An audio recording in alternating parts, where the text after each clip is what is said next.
Good afternoon. My name is Susan Opperman. I work in the Environmental Resource Department, and I typically work on our environmental impact surveys and wetland mitigation projects. I'm going to talk to you today to introduce a proposal intended to boost the Resource Department's contributions to the bottom line.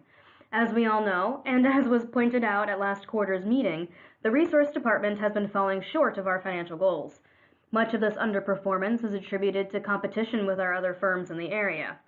I would like to share with you today a way to achieve a competitive advantage over these other firms by improving the services which we offer our clients.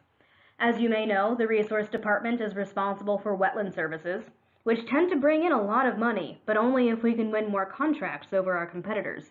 Even a modest increase in the number of wetland service contracts in a given year would significantly improve Resource's contributions to the company's bottom line.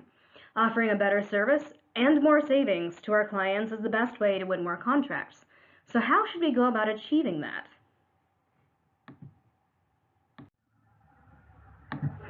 Well, first, we should take a closer look at what exactly our wetland services are. When one of our clients is going to do a project which is likely to impact a wetland or wetlands, the National Environmental Policy Act, or NEPA, states that they are held responsible for offsetting those damages. They do this by creating or restoring other wetlands in the same watershed, or rather, they pay us to do it for them.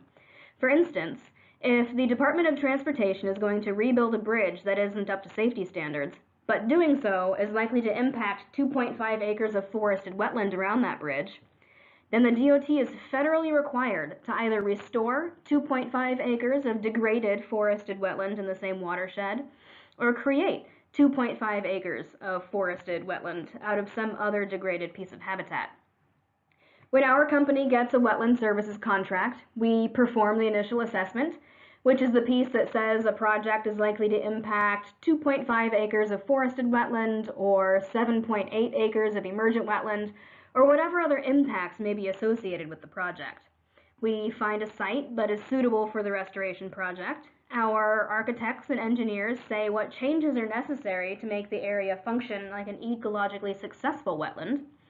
We see to the construction or the restoration itself, and then we monitor the site for 5 years, which is a federal requirement to make sure that the wetland is successful. There's a lot involved in this process, and that's why just one contract makes a noticeable dent in our financial goals. The wetland mitigation process, as we currently perform it, is pretty streamlined. There is one significant problem, however, and it's a problem that every other firm has, and that's forested wetland designs have a high rate of failure over other types of wetlands, like emergent or scrub shrub.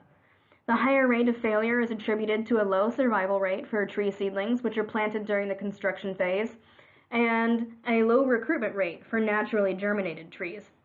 When a forested site fails, the client's costs increase significantly because they end up having to pay for more tree seedlings to be planted, or another 3 years worth of monitoring, and in the worst cases, they might have to pay to reconstruct the area or even start over in a different location.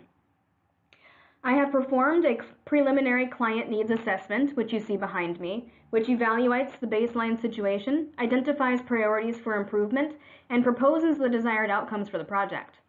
If HDR is able to find a way to improve the success rate for forested wetland services, I believe we would have our competitive advantage, which is so needed for us to win more contracts.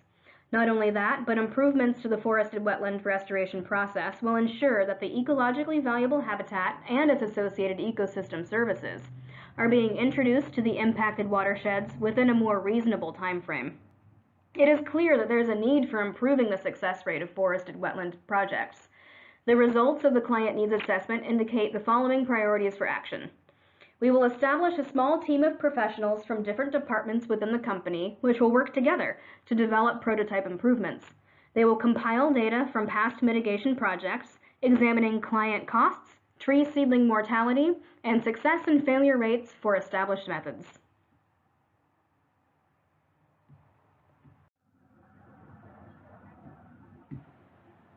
Here, we have a plan for the allocation of team members for this project. There will be a project manager whose role will be to choose the other members of the team and provide guidance. It is important that the atmosphere of the focus group fosters open communication and collaboration, and it will be up to the project manager to foster this learning environment. She or he will choose the other 6 members of the team based loosely on the roles of this resource plan and, more importantly, on team members' interest in the project. Including professionals from the Departments of Environmental Resources, Strategic Innovation, Administration, and Finance will create a well-rounded interdisciplinary team. Initial research conducted by the group should answer the following questions. What is the current success rate for forested wetland mitigation sites, and what is the success rate that's the target of this project?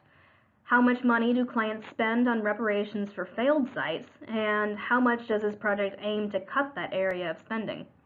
In past mitigation projects, what has been the mortality rate of planted seedlings, and what conditions led to this mortality?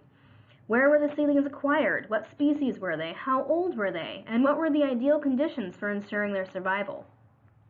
Resources for finding out this information will be determined by the group, but may include professionals from within or outside the company. Before moving to prototype development, the group will explore the current academic research to see what work has already been done on the subject and identify gaps in this research.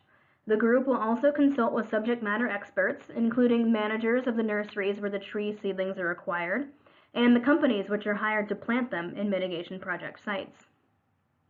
Areas of exploration for potential prototype improvements will also be determined by the focus group, but may include things like pruning methods, which make the tree seedlings more resilient to transplant shock, guards, which prevent grazing from herbivores, improved methods for keeping seedlings watered during their first few months in the ground, improved planting methods, compost, and remote monitoring techniques.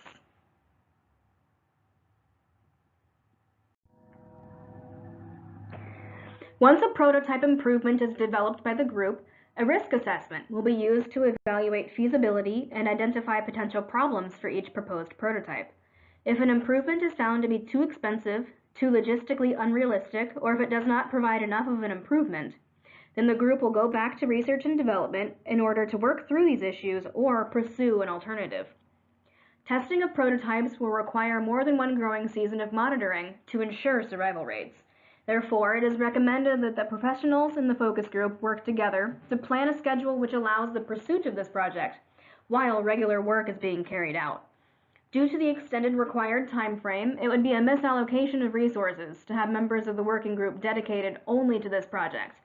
But with a modest amount of overhead dedicated to the proposal, the group is likely to develop an improvement to the forested wetland mitigation process that would provide HGR with its competitive advantage. I hope you will consider the advantages that improving our wetland services would bring to our company as well as to the ecosystem. Thank you.